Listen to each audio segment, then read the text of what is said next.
Terseret kasus ijazah palsu Jokowi, Abraham Samad siap diperiksa. Mantan Ketua KPK Abraham Samad disebut sebagai salah satu terlapor dalam kasus dugaan ijazah palsu Presiden ke-7 RI, Joko Widodo, yang tengah disidik Polda Metro Jaya. Abraham mengaku siap jika dipanggil penyidik, selama proses hukum tidak digunakan untuk mengkriminalisasi dirinya. Kalau untuk membuka terang, saya siap membuka terang. Kalau perkara saya dipanggil, saya siap. Tapi, kalau tujuannya menarget saya, mengkriminalisasi, saya akan lawan, ungkapnya saat dihubungi Kompas.com, Rabu, 23 Juli 2025. Tahu dari berita?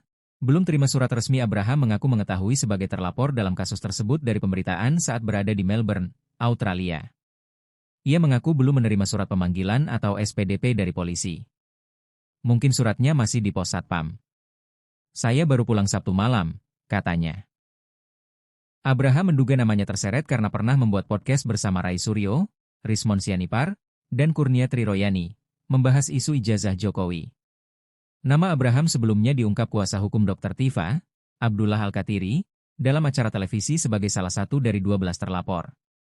Pernah dipanggil sebagai saksi, tak hadir Abraham juga sempat dipanggil saat perkara masih dalam tahap penyelidikan, tetapi tidak memenuhi undangan klarifikasi. Kabid Humas Polda Metro Jaya Kombes Ade Ari belum respons pertanyaan Kompas.com soal status Abraham dalam perkara tersebut.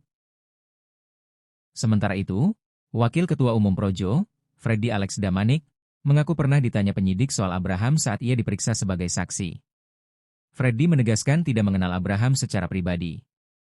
Saya hanya tahu dia mantan Ketua KPK, aktivis, dan podcaster.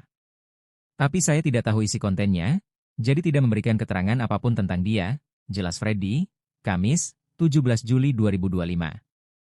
Kasus naik ke penyidikan. Kasus tudingan ijazah palsu ini naik ke tahap penyidikan setelah gelar perkara dilakukan penyidik Subdit Keamanan Negara di Treskrimum Polda Metro Jaya pada 10 Juli 2025.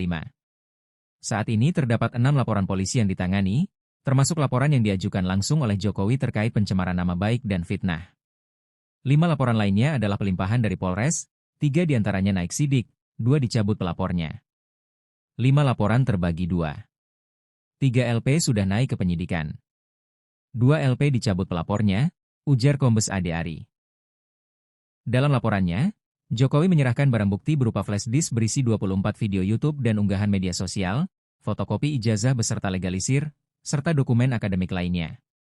Pasal yang dikenakan antara lain Pasal 310 dan 311 KUHP, serta Pasal 27A, Pasal 32 Ayat 1, Pasal 35 Jo Pasal 51 Ayat 1,